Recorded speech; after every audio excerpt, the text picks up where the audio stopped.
Je la respecte. Voilà. Puis ku nekk sa kii nga Adama oui le mot de la fin contrairement bon c'est vrai ah mi émission baa ngi jeex mais bëggoon naa ci wax tuuti rek. C'est-à-dire contrairement parce que le Sénégal et le Burkina et les autres pays on a des relations fraternelles yoo xamante ne nous sommes liés par l'histoire. maintenant Ousmane Sonko mën na def fu ko neex mën na dem fu ko neex mais il n'a pas le droit de faire certaines déclarations pour dire vrai parce que il a dit ce n'est pas parce qu'on est arrivé au pouvoir de manière démocratique qu'on n'est pas un révolutionnaire. Ce n'est pas parce qu'on est arrivé au pouvoir par d'autres moyens qu'on est plus révolutionnaire que d'autres et vice-versa. Des gens qui arrivent au pouvoir par les armes ont été adulés parce qu'ils ont fait des résultats. Des gens sont arrivés par les urnes, ils ont été renversés parce qu'ils n'ont pas fait de résultats. Le plus important, c'est notre rapport avec nos peuples. Notre capacité est de mettre au service de notre peuple et de l'Afrique. Voici ce qu'il a dit au Burkina. En tant que Premier ministre, il ne doit pas tenir ces déclarations. Parce qu'entre la démocratie et l'autocratie, beaucoup. Il ne doit pas faire cet argumentaire warul tenir argumentaire boobu parce que le Sénégal ñu ngi ko nawee ci démocratie foofu lañ nawee Sénégal fa lañ ko respecté et lui il doit toujours redorer le blason du Sénégal par rapport à notre position démocratique par rapport à notre position de pays exemple dans le cadre de la démocratie warul di bàkk ki nga xam ne dafa def coup d'état te au niveau de Burkina da doon bàkk ci def coup d'état mu dem Mali di bàkk ki def coup d'état waru ko mais nag ça nous pousse à réfléchir parce que quelqu'un qui bàkk ki def coup d'état c'est un dictateur dans l'âme te wane na ko biir Assemblée nationale mu ne les pays qui se sont développés ont réduit les libertés. C'était au Grand Théâtre. Les libertés. Quand on réduit les libertés, c'est parce qu'il y a une dictature qui va s'installer.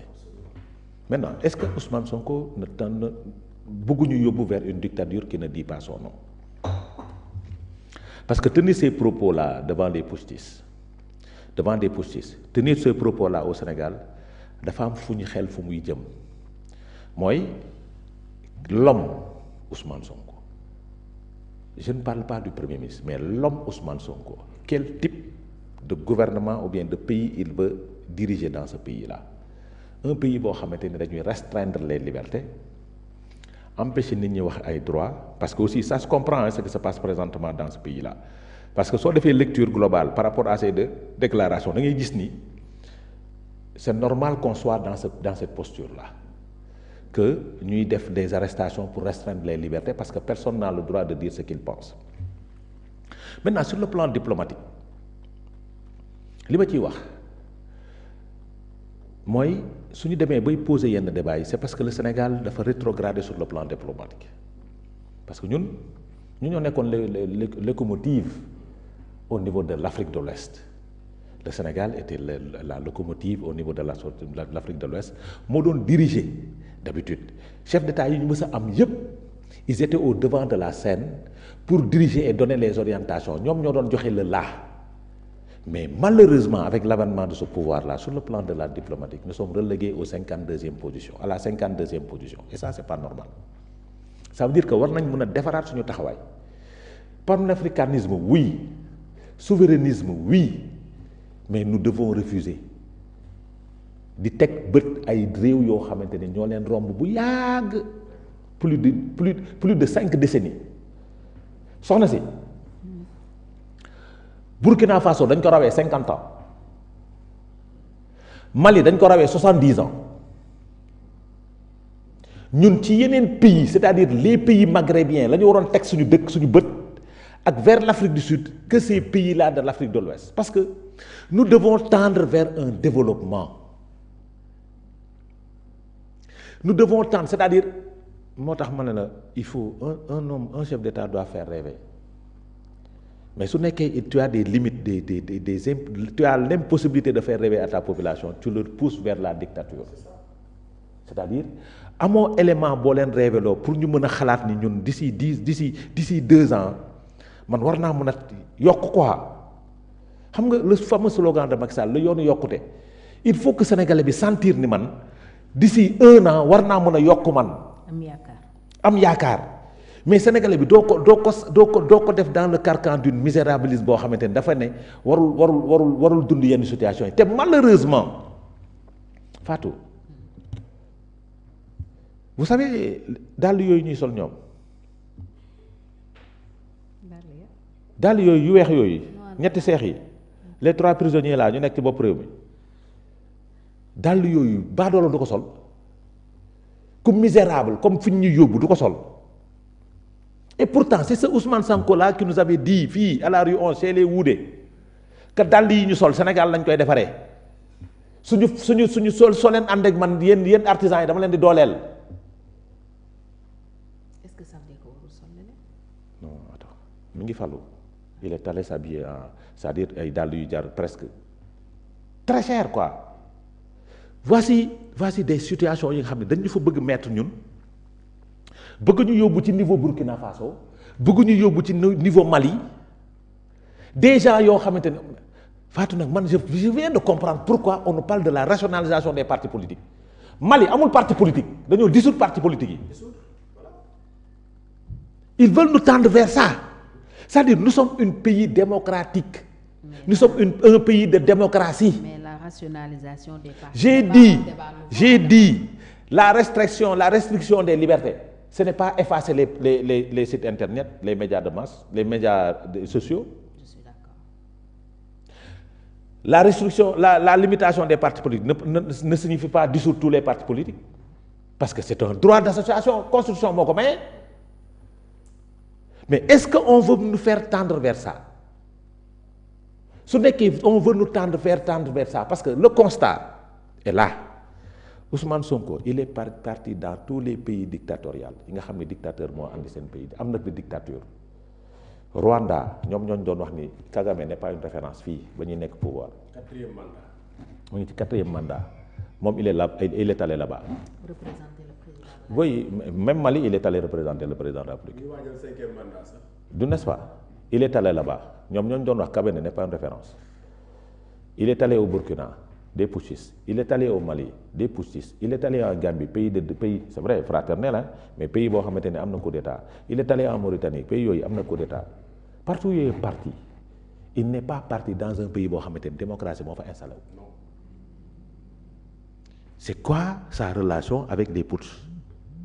C'est quoi sa relation avec les coups d'état? Excellente question.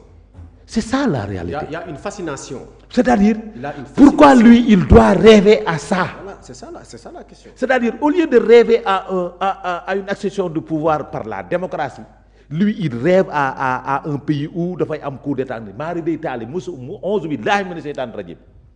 Parce que soxlawuñu loolu ñu. Vraiment. Même si, Jambar, nous ne sommes pas à l'abri de cette situation. C'est vrai. Même si nous ne sommes pas à l'abri de cette situation. Parce qu'aujourd'hui, li xew dans ce pays-là, les gens n'en parlent pas.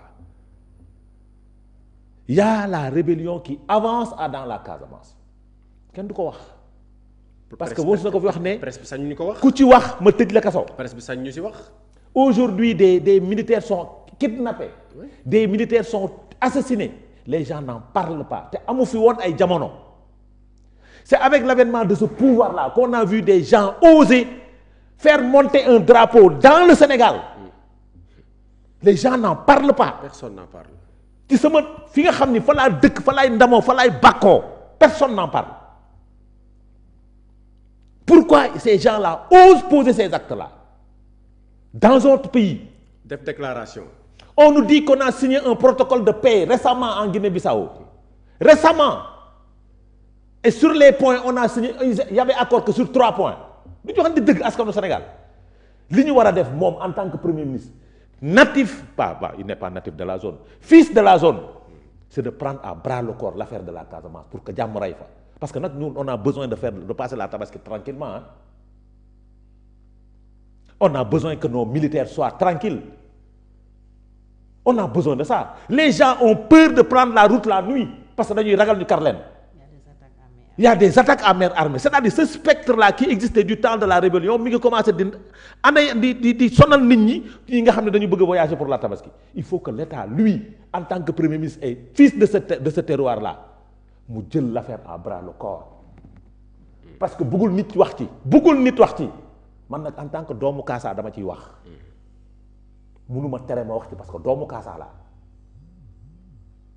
donc na jël affaire bi en bras le corps parce que nag suñuy doom suñuy soldats suñuy ñeneen ñu ngi ciy ñàkk bakkan la peur est s'installe dans le Bignona c'est ça la vérité zone yi nga xam ne fa la attaque yi am c'est pas loin du village de ma grand-mère loolu lañ dëgg donc il faut que lui mu arrêté yii muy def toppatoo la zone là nga xam ni accalmie la amoon ay jamono parce que nag la paix n'est pas bavarde warul ànd ak wax ju bari je suis d'accord warul ànd ak wax ju bari mais tu n'as pas besoin de caméra pour nous dire qu'on a signé de protocole de paix or ñetti point la ñu d'accord ana yeneen point ya donc moi je comprends aisément pourquoi affaire bi xaw a yëngu fan yi nañ ci jóg balaa ñuy woote dialogue national par rapport à ce pays là par rapport aux partis politiques et nangam nañu woote dialogue pour apporter la paix en Casamance parce que on en a besoin nous fils de la Casamance on en a vraiment besoin cri de cœur bu may lancer la au premier ministre jàmbaar jógal nga jël bagage bi parce que ñun doomu Kaasaan nag dañuy julli ji te dañuy julli ji te bëgguñu kenn ku ñu kar ci yoon bi dañ daan dem di ñëw tranquillement te tey suñu fit mi ngi tiit par rapport à ce qui se passe jógal nga gàddu affaire bi. il y a quelques jours attaqué nañu des vendeurs de noix de cajou. voilà jël ci ñoom 40 millions c'est-à-dire yooyu dafa waratul am te nag noix à cajou yooyu mooy suñu activité principale xam nga loolu. mooy suñu activité principale parce que cajou bi moom la ñuy dundee foofu gars yi dañuy am ay toolu gerte fii dans le Saloum yow ñun ay toolu cajou la ñuy am et j'en ai sama goro. suma soxna toolu kaju la yor